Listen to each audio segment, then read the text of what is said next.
Well, today we are going to hit Jude 6. I'm actually going to spend some time in verse 8 as well, but next time we'll hit verses 7 and 8. It's just it's kind of hard to know what to split up and what to sort of focus on in this book because it's so compact. I don't know. It's kind of presents some difficulties because the writer kind of assumes things of his audience that I just wonder, can we assume today that we all know, about this or that, especially like the book of Enoch. We're going to spend time talking about Enoch today again too. But yeah, Jude 6 for the most part today. We might as well just start it off by reading. I'm going to read verses 4 through 8, but we'll focus on verse 6 with the angels that sin. So beginning in verse 4, it says, "For certain people have crept in unnoticed, who long ago were designated for this condemnation, ungodly people who pervert the grace of our God into sensuality and deny our only Master and Lord Jesus Christ.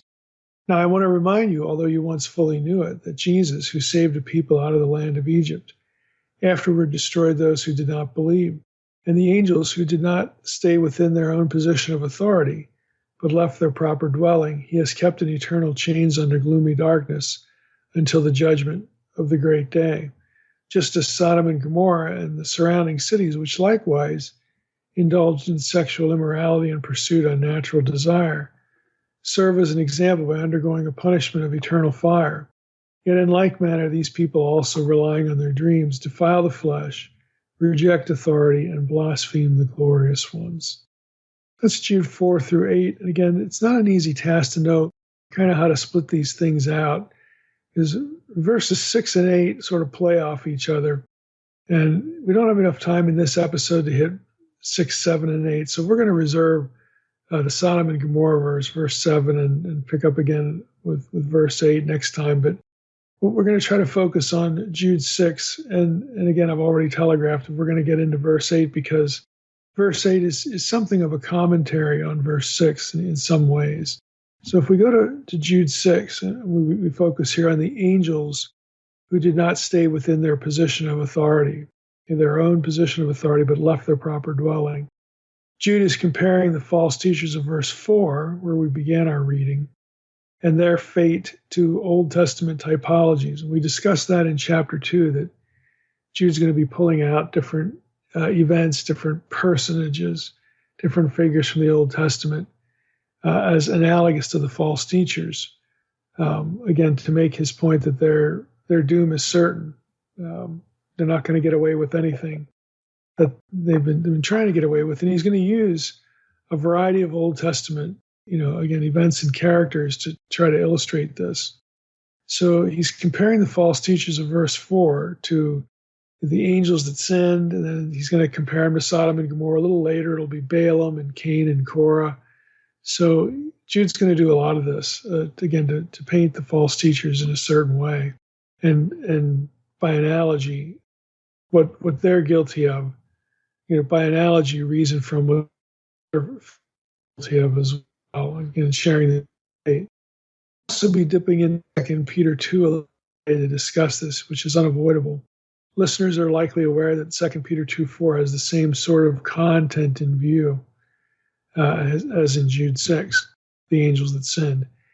And they're also probably aware that the epistles of 2 Peter and Jude have a close content relationship. But in case not, I don't know if this article is publicly accessible or not, but I think it actually is because it's a BBR title, Bulletin for Biblical Research.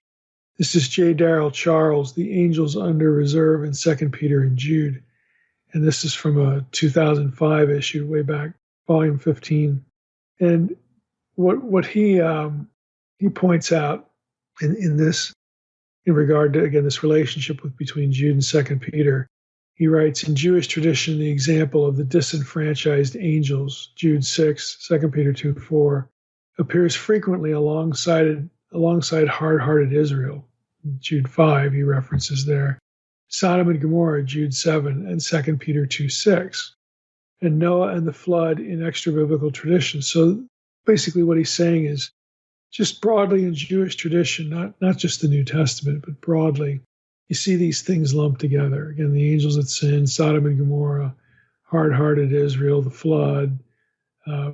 It's common for ancient Jewish books of the period to get into this content, mixing all this stuff because, again, of sort of the crime and punishment that was involved, and also the whole story of the Watchers. The Watchers were guilty of false teaching. That was one of the main things that they were guilty of. Again, I'm assuming in this audience that this audience is going to know who the Watchers are, and they're going to know about basically the basics of the Enoch story.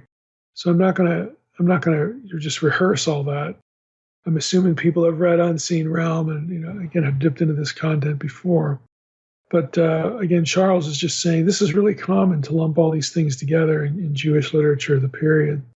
He says stereotypically these are employed as types of apostasy upon which divine judgment fell. The angels function in what appear to be similar contexts, since the theme of moral accountability is present in both 2 Peter and Jude.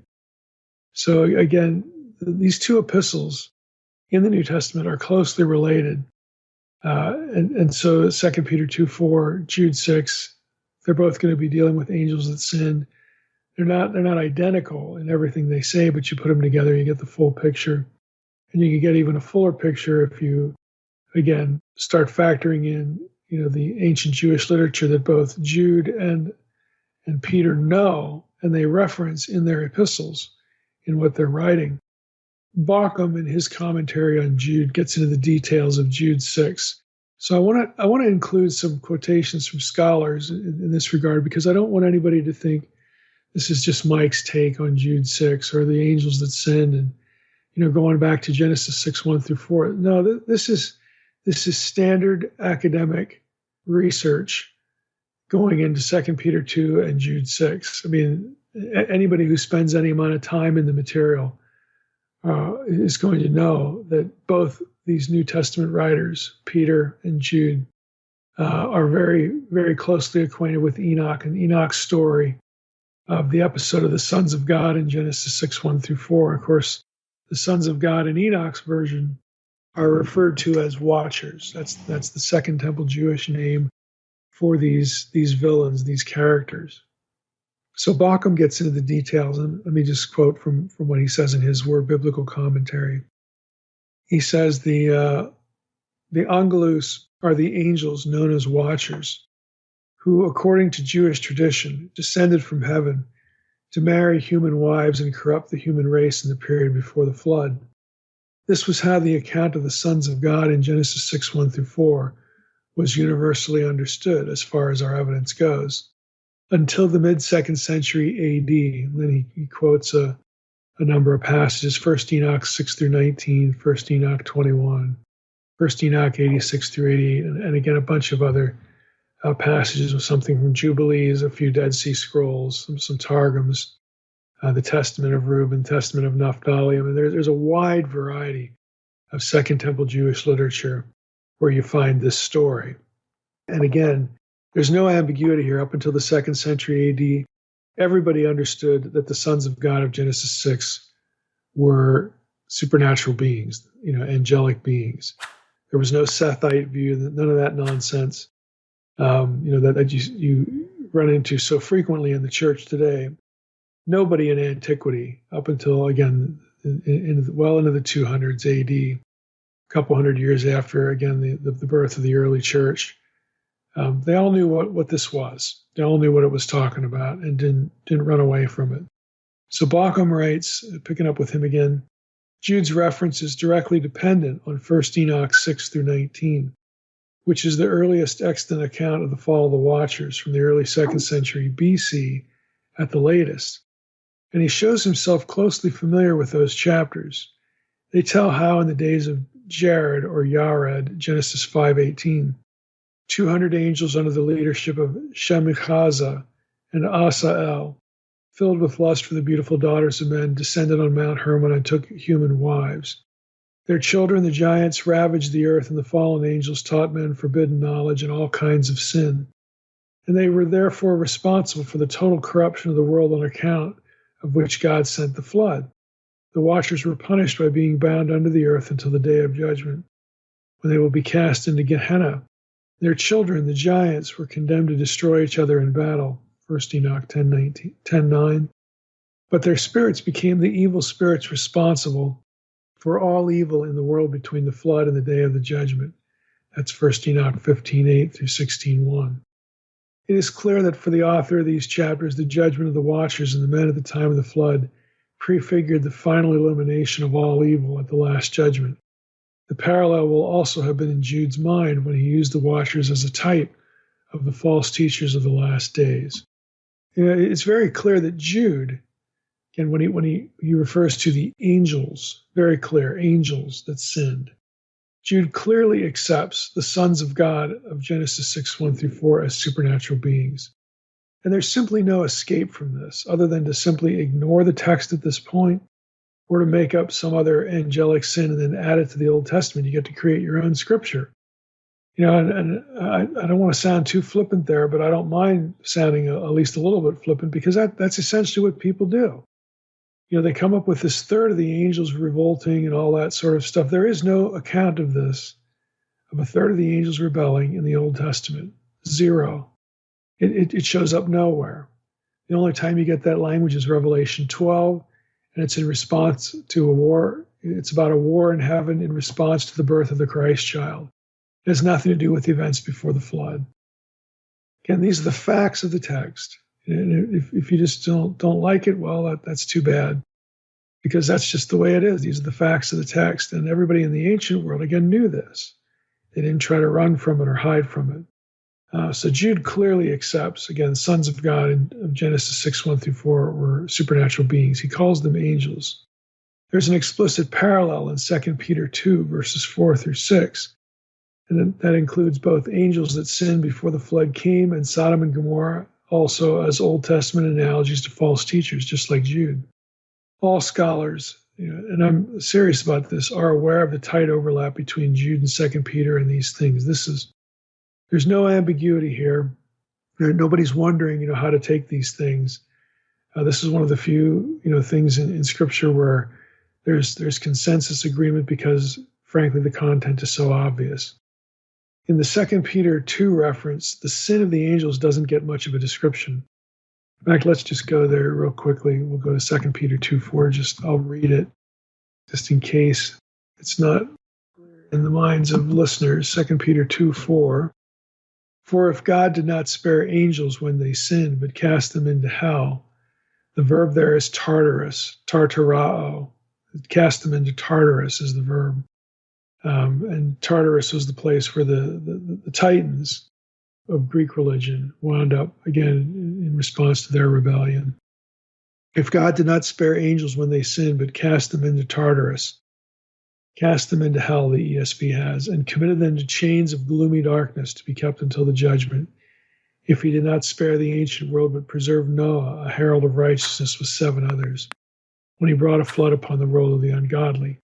If by turning the cities of Sodom and Gomorrah to ashes, he condemned them to extinction, making them an example of what's going to happen to the ungodly, then so on and so forth. So that's 2 Peter 2:4 through 7. It reads just like Jude, 6 through 8.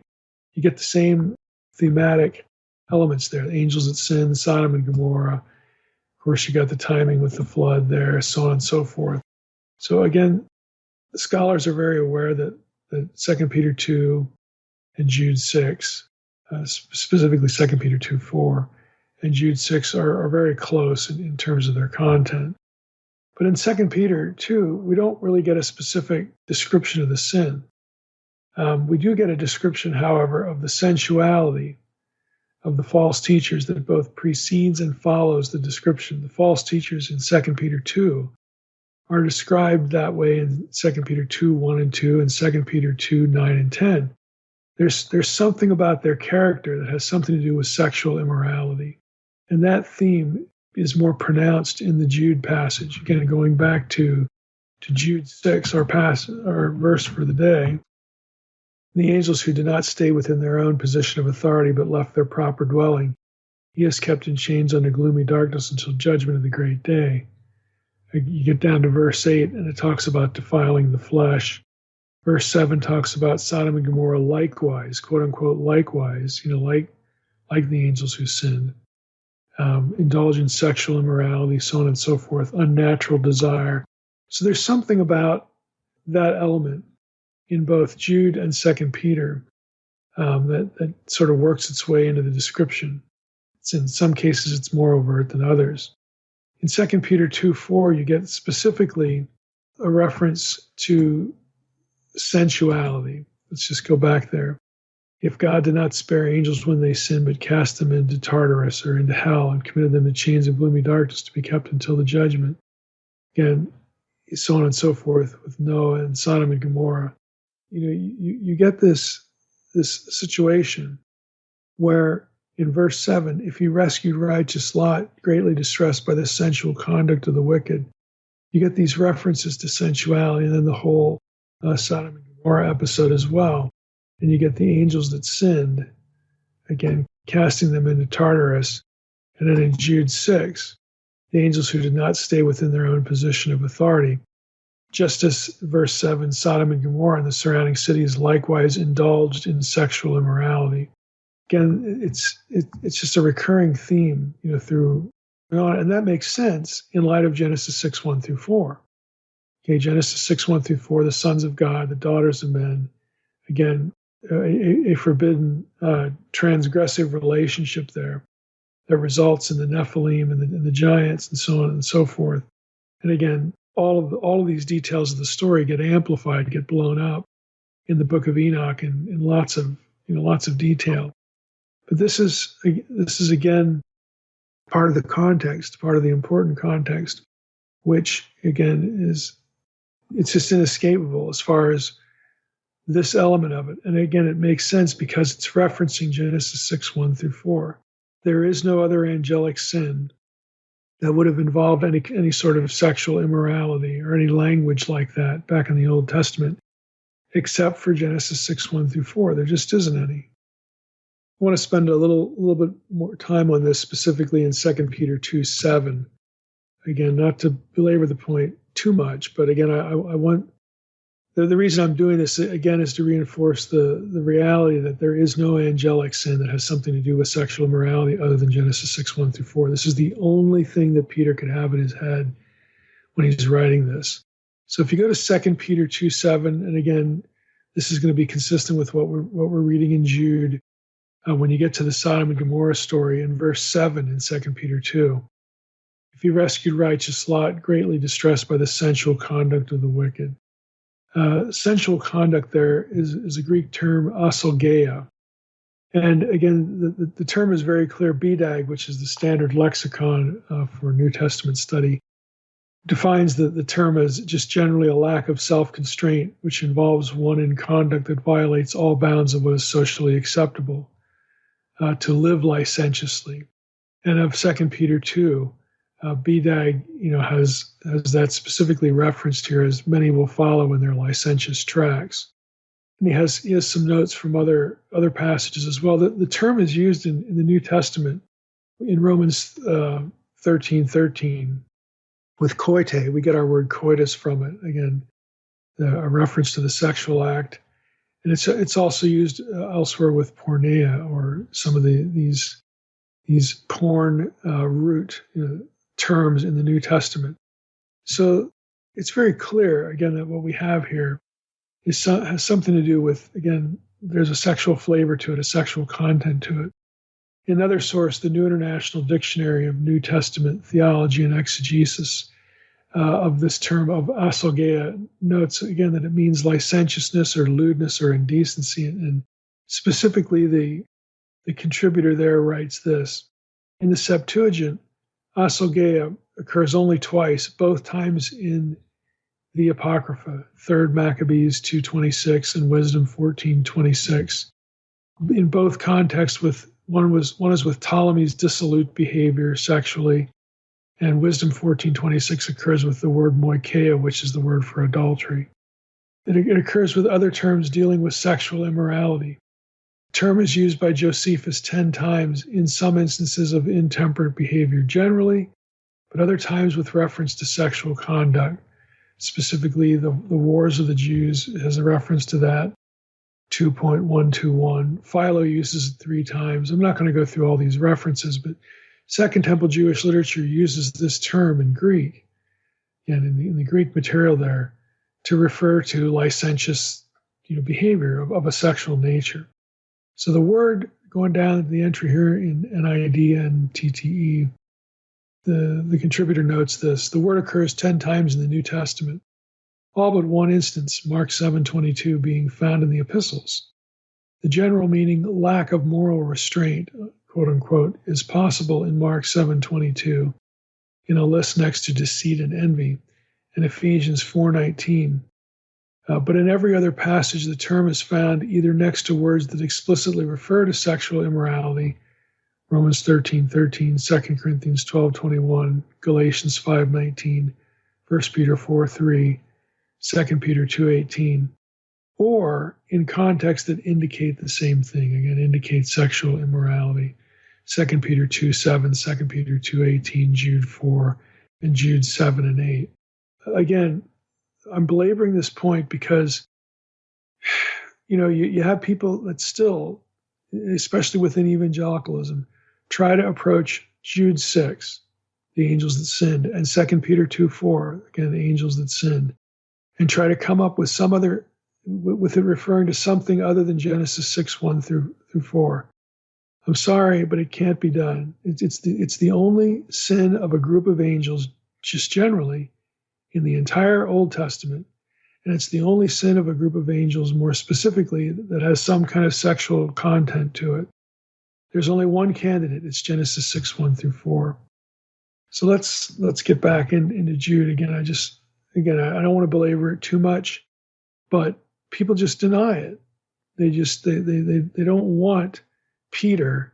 They don't want Jude, again, for our purposes today, to be affirming Genesis 6:1 through 4 as supernatural beings, but he does. Sorry, he just does. So the Peter parallel is important, I think, because of verse 8, which in Jude 8 read this: yet in like manner, these people, again, these false teachers, relying on their dreams, they defile the flesh, reject authority, and blaspheme the glorious one. So what Jude does is he portrays the false teachers in 3 ways. They defile the flesh, they reject authority, and they blaspheme the glorious ones. But he has this phrase in here that they do this in like manner. Likewise, to what? Well, this is Jude 8, to what has preceded. That is the angels that sinned, and then, of course, the Sodom and Gomorrah story. So the defile the flesh line in verse 8, in Jude 8, and earlier, again, the relationship between Jude 6 and 2 Peter 2:4, and the sexual context there. I think if we view all these things together, Jude 6, Jude 8, 2 Peter 2:4, 2 Peter 2:7, we get a fuller picture of what not only how the writers are portraying the false teachers, that again, their false teaching has something to do with sexual immorality and just corrupting people that way. But it also, again, provides a real strong foothold back to Genesis 6:1 through 4. So I'm going to camp a little bit on verse 8 a little bit, even though our focus is the angels that sinned in Jude 6, because I think verse 8 allows us to interpret verse 6 a little bit better. So let's just do that. Jude 8 essentially describes the sin of the angels and of Sodom and Gomorrah 3 ways. Mention it again: defilement of the flesh, reject authority, blaspheme the glorious ones. And so what I'm going to suggest is that these elements, we've already talked about the defilement of the flesh enough. We're not going to rabbit trail back into that. But other than the sexual nature of the sin, there are 2 other things going on here that, again, we can take back to Genesis 6:1 through 4. We can take back, again, to Jude 6 and even into 2 Peter 2 and talk about what this original crime was. It wasn't just the sexual transgression. It was there was more going on here. So by rejecting authority, it has something to do with a hunger for autonomy the angels resisting the authority of God over them.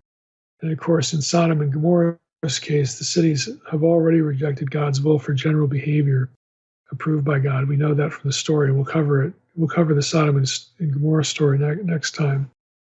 But Genesis 18 makes that clear. There's nobody righteous in the city, so they've clearly rejected God's morality in every way. And then not only do they reject the authority of God over them, but they also blaspheme the glorious ones. And this again, I think, helps us to see a little bit more what's going on and how the transgression of Genesis 6:1-4 was understood, and how we can be reading again the angelic sin of Jude 6 a little bit differently too.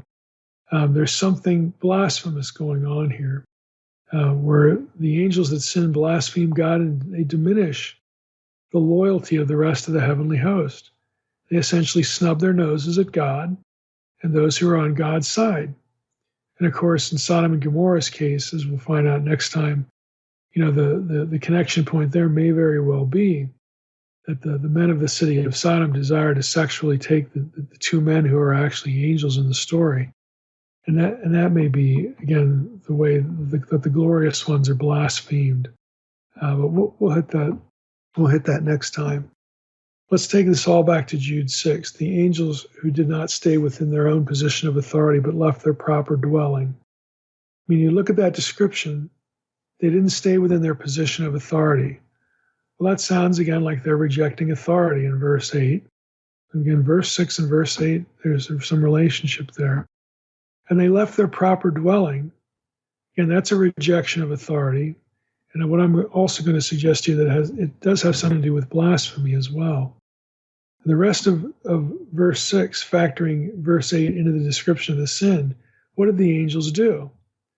They don't stay within their own position of authority. The Greek term there is arche. They don't stay within their own arche, which generally means rule. But they left their proper dwelling. The word there, the Greek word there is oiketerion. They leave home, essentially, which amounts to rejecting the authority put over them. In verse 8, they reject the lordship that's put over them. The Greek word there is kuriotes, and they wind up blaspheming the glorious ones there at the end of verse 8. So I want to take each one of these element by element. And again, you'll just see some of the details that emerge from this. Again, what we're doing is we're comparing Jude 6. We're allowing Jude 8 to be a bit of a commentary on it. And also we're looping in 2 Peter 2 and, of course, Genesis 6:1-4. So let's take the first one. Did not stay within their own position of authority here in Jude 8. They didn't stay within their own arche, their own rule. Herb Bateman in his commentary has a nice summary paragraph of this. I'm going to read to you. He says the noun domain, or again, the ESV has authority, could mean that they were authority figures or cosmic rulers. And the word is arche. For instance, one Dead Sea Scroll states, peace and blessing for the lot of God to exalt the authority of Michael among the gods and the dominion of Israel among all flesh. That's the War Scroll, by the way. And it's paralleled by 1 Enoch 82. Naturally, Michael is the archangel who appears later in Jude 9. The point here is simply this: an angel is given authority or position of authority. And angels have authority. In fact, Bateman continues, the New Testament speaks of angelic principalities and powers. Romans 8:38, Colossians 2:15, for example. This is not to say that there was a civil war in heaven and angels were cast out. Again, it's good because the Old Testament doesn't record that anywhere. So he's saying it's not to say that, but rather that they left on their own accord as a form of rebellion against God. Thus, the term might mean angels did not keep their office or position of rulership. Yet Jude's parallelism seems to suggest that these celestial beings did not stay within their sphere of official activity. They did not maintain their rightful place of influence, or quite simply did not remain in their proper domain. In essence, they left heaven. And they do it voluntarily. Again, this doesn't have anything to do with a war in heaven. There is no such passage in the Old Testament. But you go back to Genesis 6, 1-4, There's no sense that they're being, kicked out of heaven, and now we're going to go down to earth and have our way with human women. There's just, that isn't the sense that you get at all. They do what they do voluntarily. They choose to leave their own jobs, their own position of authority, their own proper place. They violate, again, God's sovereignty over them. And Bauckham, in his commentary, concurs with that. He says, arcane here means a position of heavenly power or sphere of dominion, which the angels exercised over the world in the service of God. Again, he has a lot of references in Jubilees and Enoch and the Dead Sea Scrolls to this. The angels exercise certain, again, dominion over the world in the service of God and as cosmic powers. Again, he's relating this in part to, some of the terminology that's used in the New Testament of angels as authorities and dominions and rulers of the power of the air. And again, some of these references that we're used to, that we're familiar with. So angels, again, have some kind of status, some kind of ruling authority. And these, in Jude 6, just decide to leave it. They abandon it. They forsake it. They're apostates. Okay, this is what apostates do. They leave something. They abandon it. And that's what they do.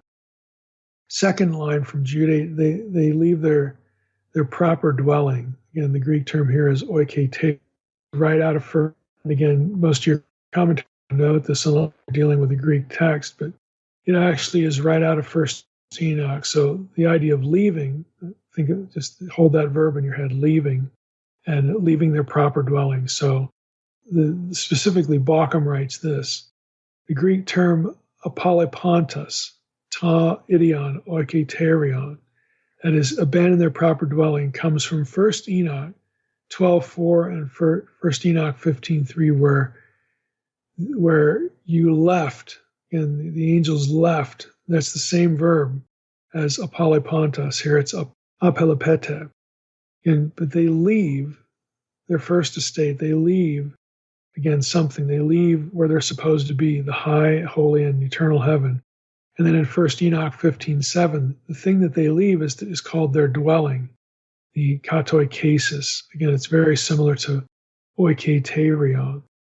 And they're in the same family, family of words that mean house or household dwelling, that kind of thing.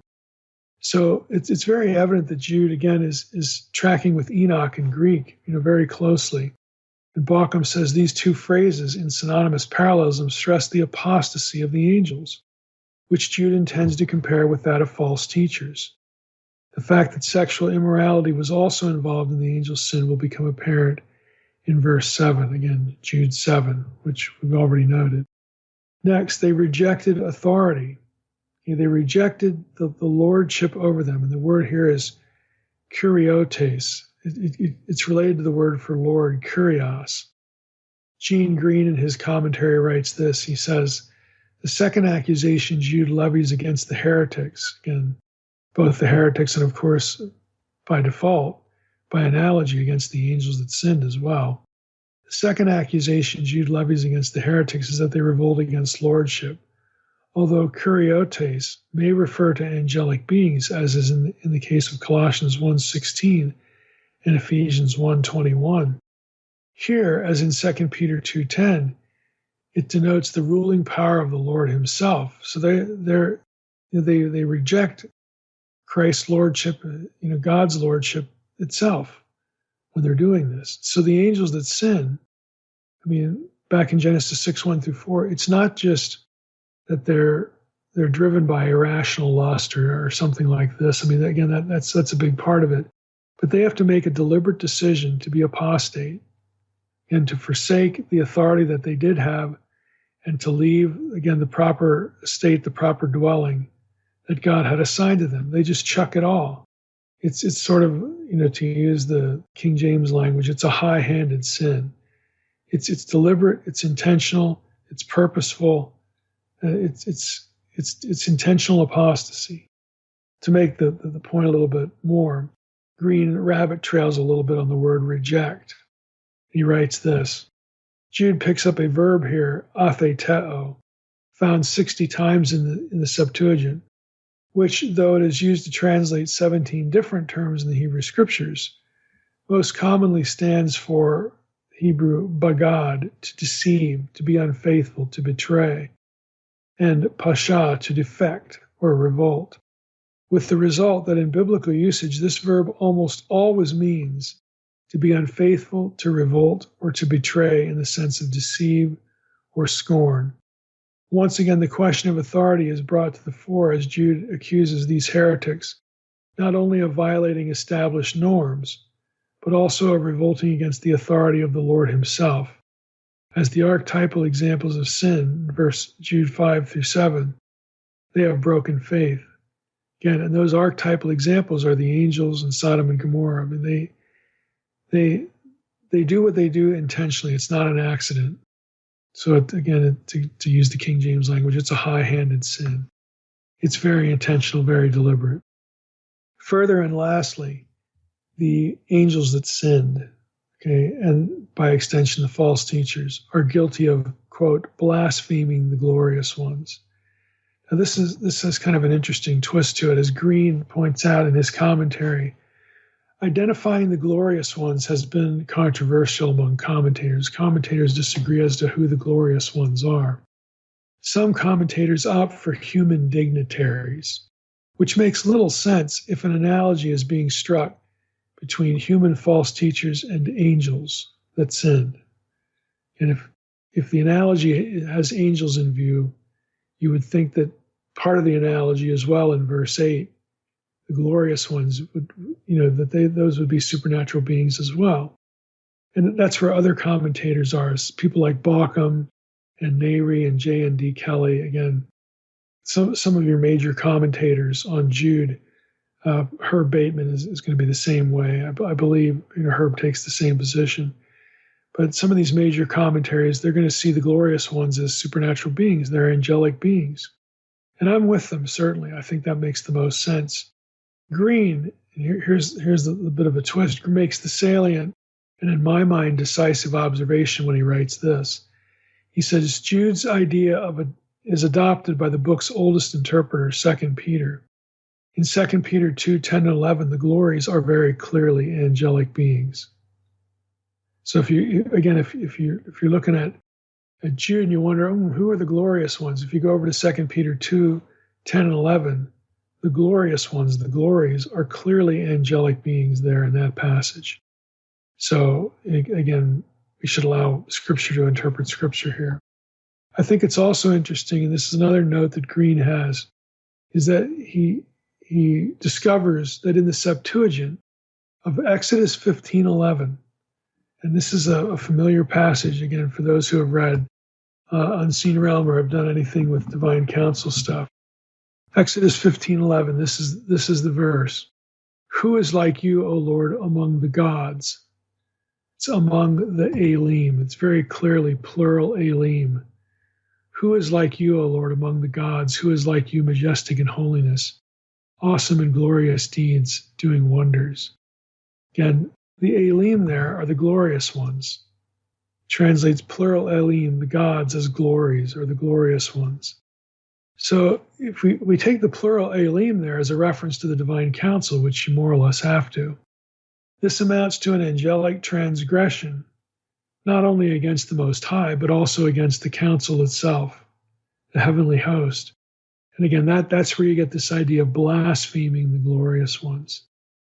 So these angels that sin way back in Genesis 6, 1 through 4, that are serving as these prototypical examples, prototypical archetypal analogy to the false teachers here.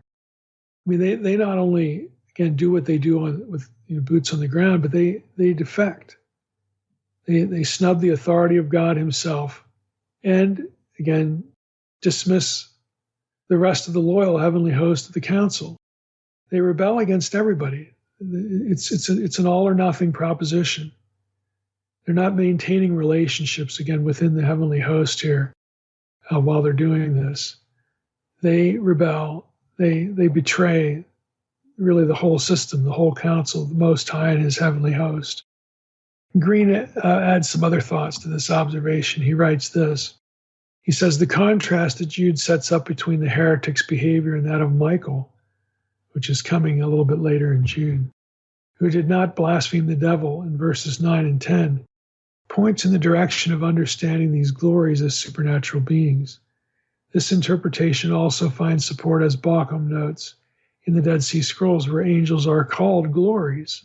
They're specifically called the glorious ones.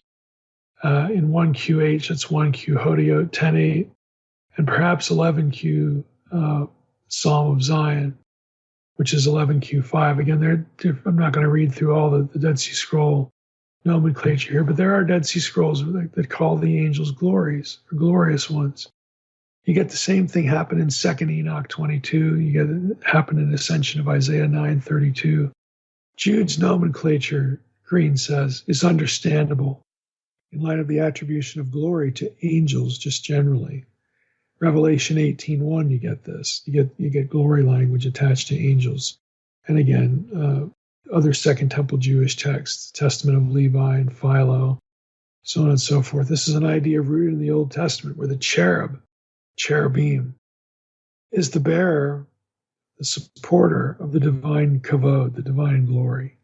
And of course, that's Ezekiel 1, Ezekiel 9, Ezekiel 10, several places in Ezekiel 10, specifically verses 4, 18, and 22, so on and so forth. I mean, you get this idea that, again, within the heavenly throne room of God, within the heavenly council room of God, you have the occupants of the throne room there associated with the glory of the Lord. Well, of course, it's going to be a divine council, context, and the angels that sin rebel against all of it. So it's a very high-handed sin, very deliberate, very intentional. It's not accidental. And it's not that they were deceived or misled. They do it willingly. They are apostates. And this is what Jude wants people to see. He wants to use the example of the angels that sinned, as bad as that was, and use that as a foil for describing the false teachers. Now, how this relates to false teachers is that their teaching is opposed to the body of truth. In other words, the faith, once delivered to the holy ones, to the saints, to the church, back in Jude 3. That body of truth once handed down by God, and to which the other members of the heavenly host were in agreement. This is essentially a snubbing of the will of God, the will of the Most High, and his council host, the rest of the supernatural family of God. It's another way of describing, just a wholesale, complete defection. So the rest of Jude 6's description, again, has secure roots in 1st Enoch's content as well. I mean, it's inescapable. What Jude is describing is the rebellion of Genesis 6, 1 through 4. He's using that as his example of a horrible defection, of an archetypal sin. He begins his description of the false teachers there. And it's an appropriate description because it's intentional, it's deliberate, and also because the sons of God, the watchers, again, that's Enoch's term, were specifically guilty of teaching human beings false things, how to corrupt themselves. Now, if you remember, again, either from Unseen Realm or maybe Reversing Hermon, another one of my books, this theme becomes very pronounced. If you're again, we can't just rehearse all the Unseen Realm content here in a podcast episode, but I referenced the work of Omar Anus, who was the one who goes back into the original Mesopotamian context for Genesis 6, 1 through 4. And in his article on the origin of the Watchers. And that is the explanation for why in Genesis 6, we go from verses 1 through 4, which is, again, the weird stuff, the sons of God, daughters of men, the Nephilim, to verse 5, that the entirety of humankind is wicked. How do you go from the angels that sinned, the sin of the sons of God? How do you get from that to just a corporate, human wickedness where every thought of the imagination of the heart was only evil continually? Well, you get that because in the original story behind the Genesis 6 episode, the original story of the Mesopotamian Apkallu, this is what they do. They transgress with human women, and they teach humans more effectively how to destroy themselves. They teach them arts of warfare. They teach them astrology. They teach them idolatry. They teach them arts of seduction and immorality. All of these things specifically show up in the Mesopotamian material and in the Book of Enoch and in other Dead Sea Scrolls that comment on this episode. So there's a direct relationship between the sons of God choosing to leave heaven, to leave their task, their rule, to leave whatever their job was and whatever their station was, and come to earth. And it's not just, to create Nephilim, okay? The worst part of it is the way it corrupts humanity just generally. And it turns the hearts of human beings against God and against God's will, against God's morality in all sorts of areas, really in every way, every fundamental way. This is why Jude thinks it's a good analogy to use the false teachers or to use the angels that sin as an analogy to the false teachers, because the angels that sin taught false teaching. The story that 6 is playing, again, if there's your understanding there, you're going to have to go back and read Unseen Realm. It's the only solution I have for you. This is why we write the books. Or you could go back and read Reversing Hermon as well. You would find it in there as well. But there's an original Mesopotamian backstory to all of this, to Genesis 6, 1 through 4, that accounts for every point. The giants, the sexual element, the false teaching, everything. It accounts for every last piece of it that you get, when you get into the Dead Sea Scrolls and the Book of Enoch and all this stuff, because those sources remember the original context. Genesis 6, 1 through 4, skips over it. It just assumes that that the reader knows what's going on here. It assumes you know the backstory. Whereas in the Dead Sea Scroll material, that assumption is not made. And in Peter and Jude, the assumption is not made either. Peter and Jude both have the angels that sin kept in chains of gloomy darkness. That's not in Genesis 6. You know where you find it? You find it not only in the Book of Enoch and the Dead Sea Scrolls, you find it in the original Mesopotamian Apkallu story. The Mesopotamian Apkallu, which are the bad guys, again, the sons of God, the divine beings that mix themselves with human women in the story. They are sent to the abyss. They are imprisoned in the abyss. Again, every element of what Jude and Peter and Enoch and the Dead Sea Scrolls and the Mesopotamian backstory and Genesis 6, 1 through 4, every last element of all of it, again, you find in these sources. And Peter and Jude just assume that you have the backstory. They assume their readers as just general, again, Jewish, readers that have some acquaintance with Jewish material, like the Dead Sea Scrolls or Enoch. They just assume that they know this. On our part, it's harder because we have to recover this content. We have to recover this knowledge, again, by looking at all this other material. Whereas in Jude's readers and 2 Peter's readers, this would have been intuitive because they know the stories really well. They know well enough they can just pick out this or that Greek word, and their readers just know what they're tracking on. So again, Jude 6's description has secure roots in Enoch's content as well. This is the part where they're kept in chains of gloomy darkness. The chains, Bauckham writes, to which Jude refers are very prominent in the tradition of the fall of the Watchers in 1st Enoch. It's mentioned in chapters 13, 14, 54, 56, and 88. And of course, it's also mentioned in the Dead Sea Scrolls, Aramaic portions of Enoch. And the angel's imprisonment is a very well-known feature that you don't get from Genesis 6, but you get it from this other material. And the fact that Peter and Jude are including this material in their own inspired writings, in what they're writing in Jude 6 and what they're writing in 2 Peter 2, 4, tells you, again, that they assume their readers are familiar with this material and that it's worth quoting. It has explanatory power. Otherwise, they wouldn't include it. They wouldn't dip into it, but they do. And they do it very explicitly. Now, I want to add one more thought here from Bateman. Bateman writes, in Jude, the angels are shackled in eternal chains, whereas Jude's version of the angelic rebels includes being bound in chains. No such punishment of the sons of God is mentioned in Genesis 6, which we just mentioned. You have to go back to the Mesopotamian material for that, which Bateman does not interact with, unfortunately. Bateman writes, Bauckham suggests this concept is very prominent in the tradition of the fall of the Watchers, and of course it is. For instance, and to Michael God said, make known to Shem Yaz and those who are with him who fornicated with the women, that they will die together with them in all their defilement.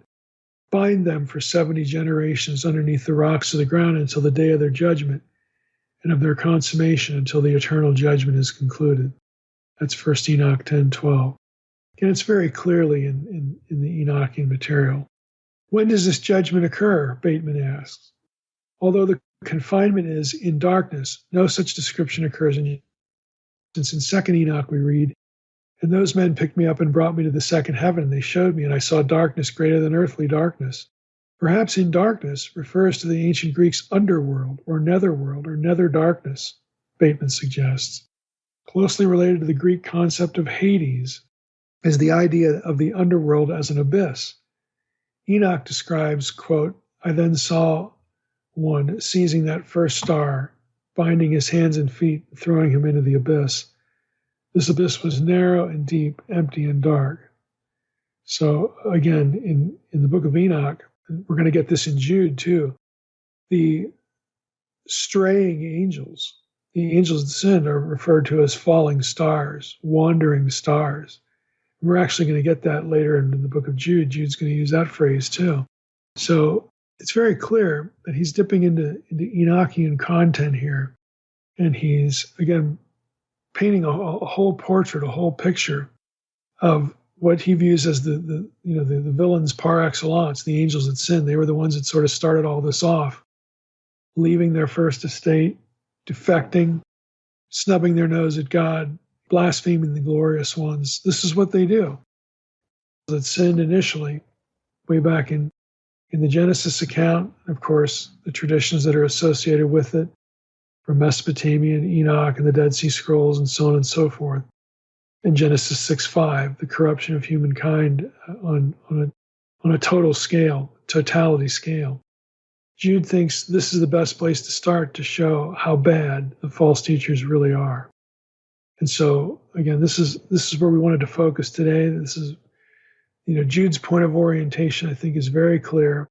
There's no mistaking what he's referencing in the Old Testament and in this wider ancient literature. And so, next time we're gonna pick up with what he views as almost as bad, or in the same line of badness, the Sodom and Gomorrah story, and that's also going to involve angels in a different way.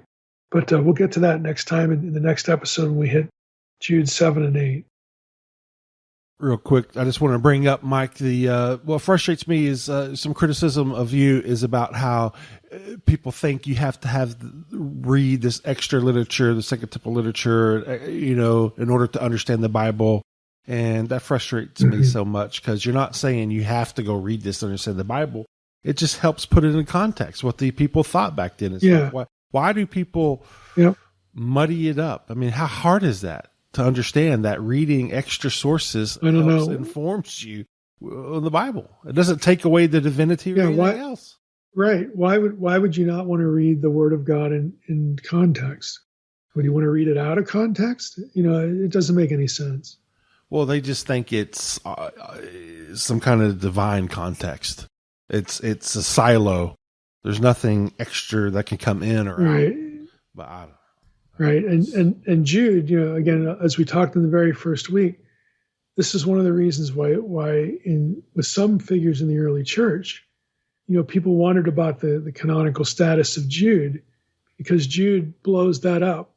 I mean, he goes right into the book of Enoch, and he's going to quote 1 Enoch 1:9 intentionally. We're not there yet. In verses 14 and 15, he quotes Enoch explicitly. But Jude not only quotes him, but he alludes to stuff in Enoch, like we talked about today, all over the place. So Scripture doesn't operate in a vacuum or a silo. It has a context, and the men that God chose to write it, in this case Jude, felt very free to loop this material in for greater understanding, just to give it some context. And that's all we're trying to do.